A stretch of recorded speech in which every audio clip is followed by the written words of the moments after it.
All right, hey guys, I am sitting here getting the numbers, developing a strategy, all that stuff on how to build this Husqvarna 365 Special to be my race saw for SawFest. And let's see. First thing we got to look at here is the piston of choice.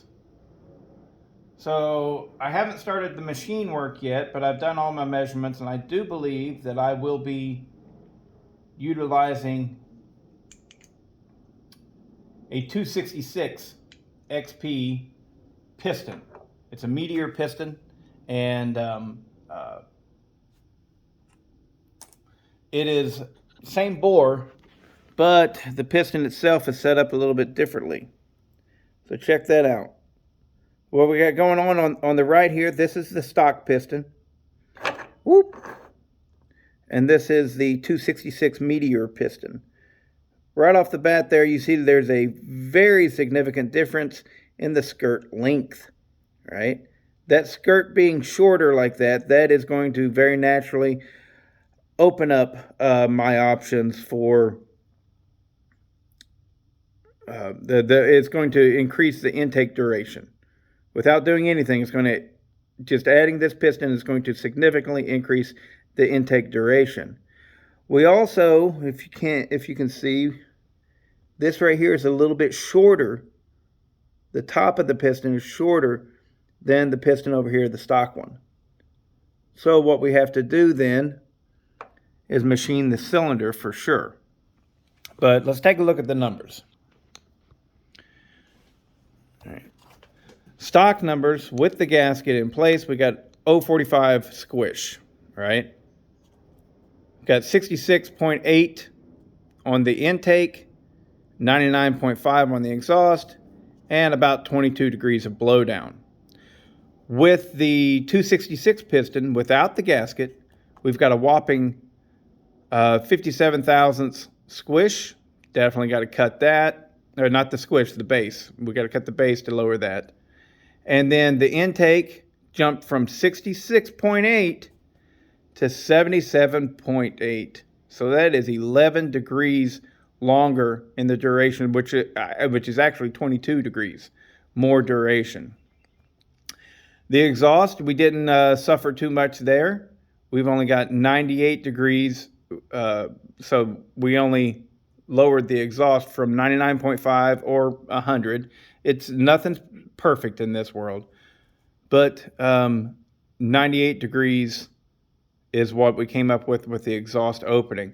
And now, why isn't this reflective of 10 full degrees, whereas the intake changed 10 full degrees? Well, it's because the piston skirt itself is shorter.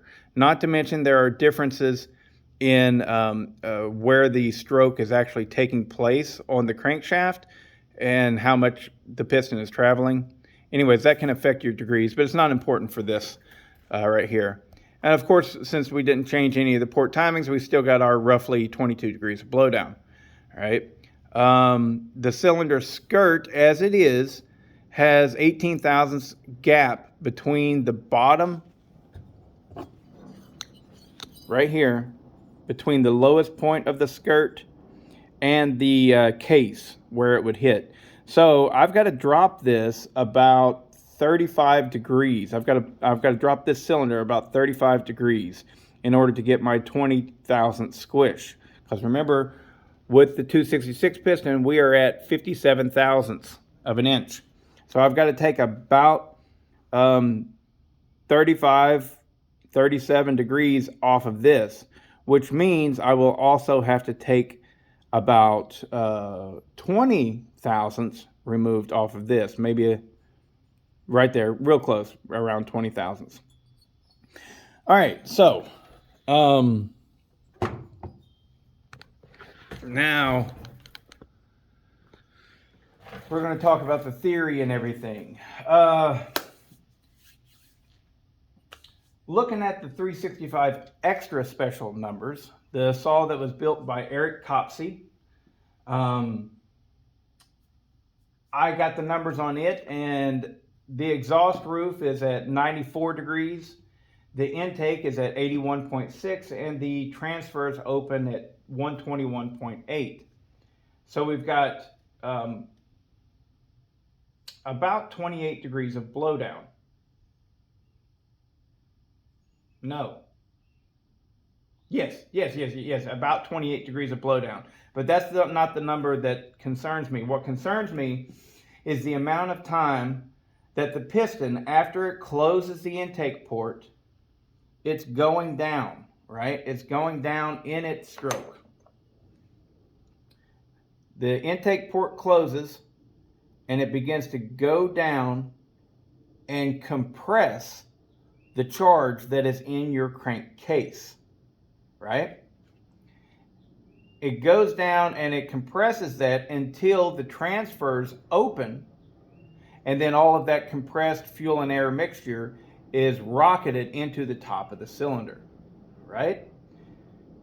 In a perfect world, what we have kind of learned is that what you want is 40 degrees.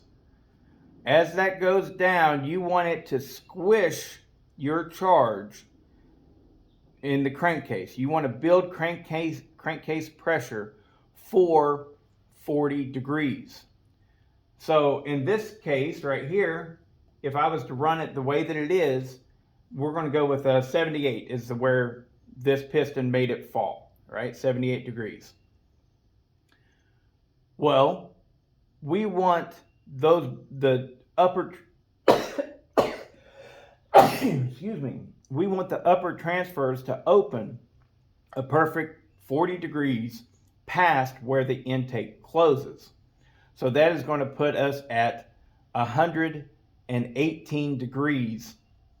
Is that right? 22, yes. 118 degrees, the transfers should be opening. That gives you your 40 degrees of crankcase pressure time, of building pressure in your crankcase. Well, we don't have that.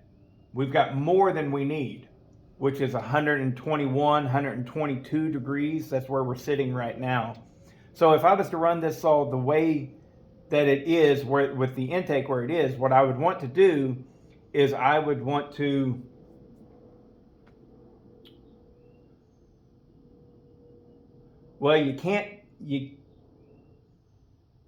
you can't give it more blowdown than what it's already got. You can't change and make the transfers lower. So what you would have to do is you would have to make the intake duration higher. So instead of at 78 degrees where the intake closes, you would need the intake to close at 81.1 degrees. So the 81 degrees versus the 121 degrees on the blowdown, that would give you your 40 degrees of building crankcase pressure before the transfers open. So I'm hoping that by moving that cylinder down, we will go from 78 degrees on the intake opening down to 81 degrees, right? My guess is it'll probably go more likely to 84 degrees. If that's the case, then my transfers need to open at 124 degrees. So depending on where that thing falls, the cylinder, depending on where it falls once I machine it, is going to tell me what I need to do to the transfers, the upper transfers. If I get this thing to fall with a perfect 81 degrees, and as those transfers open, the intake opens at 81 degrees, then the current blowdown number that I have should match up to this. Although everything's going to change once I machine it. It will. But that's a lot of rambling, and I'm probably not being clear. But basically what I'm going to be shooting for is 40 degrees between the closing of the intake and the opening of the transfers. I'm going to shoot for that. And wherever that falls within the range of 78 degrees intake opening versus 86 degrees intake opening, that's whatever, you know what I mean? Whatever it takes to get my 40 degrees of crankcase pressure time to build pressure, right? As far as the exhaust goes, you know, this extra special, it's running 94.3 degrees on the exhaust opening. I can't do that because I still have a large combustion chamber. It looks like I am not going to cut this squish at all because it's just the way it's going to fall, right? Which means if I have a large combustion chamber, I need that extra time in order to build compression, all right? Another thing that I'm not doing is I'm not putting a huge charge of air and fuel into this like the race saw does. The race saw has this whole intake is just cut off, and it's got a very large opening for a huge, I believe it's off of a scooter, carburetor. A big old Tillotson carburetor is on this, and so I'm not going to be able to introduce such a large amount of fuel and air. So why does that make a difference? Because even though with this situation right here, I've got a combustion chamber that I have not cut on, right? I haven't cut the squish or anything, and I'm probably not going to. Well, it's going to yield, even with 20 thousandths of an inch squish, let's say it yields 185 psi, right, of compression. Well, that's static. The saw is not running, right?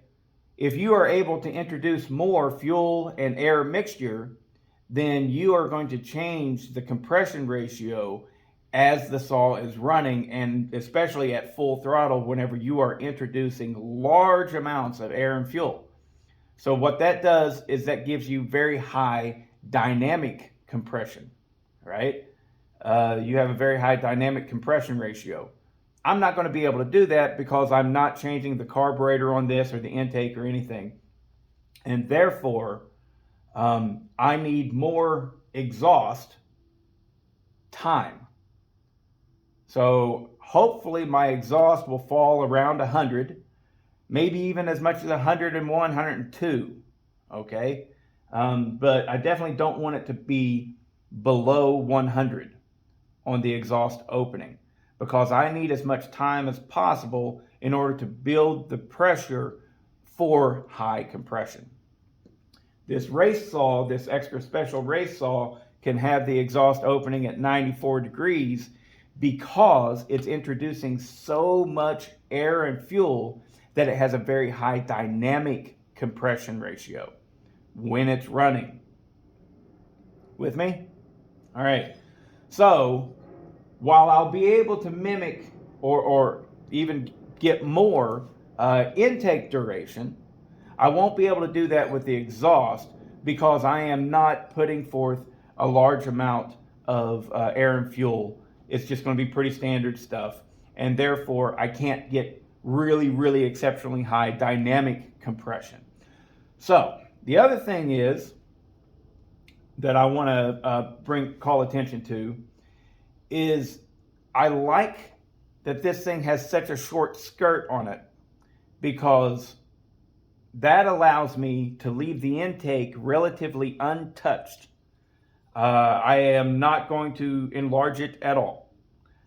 Now, yeah, it's real nice and smooth in there. I'll go ahead and get it kind of like a cat's tongue.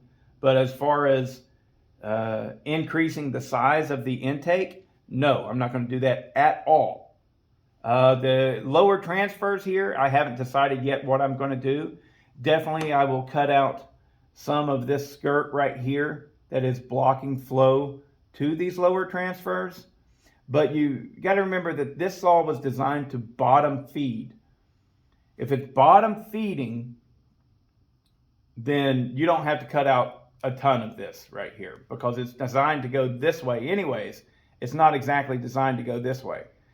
So that brings me to another point with the pistons.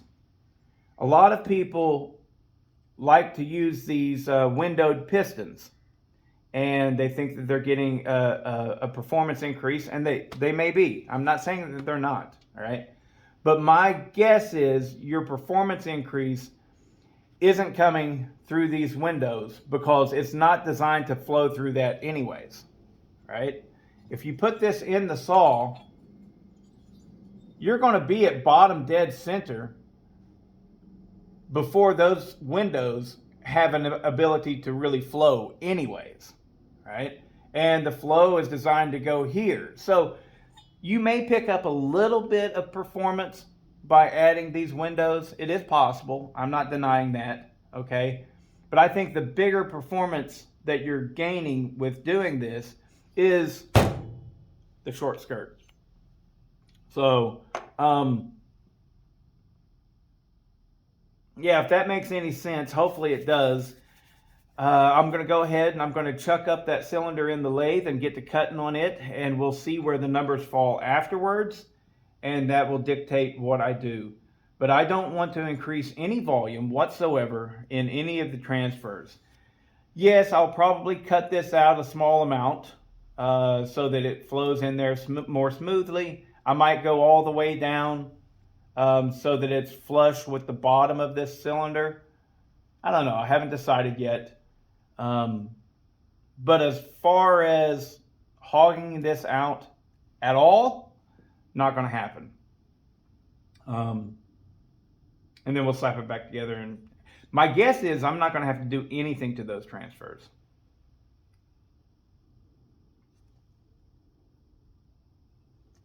I think. Only thing to do now is to go ahead and start cutting on it and then see where the numbers fall once I have cut on it and I have my squish where I want it to be. I'm going to aim for 20,000 squish, and that is without cutting the combustion chamber at all. Right? My guess is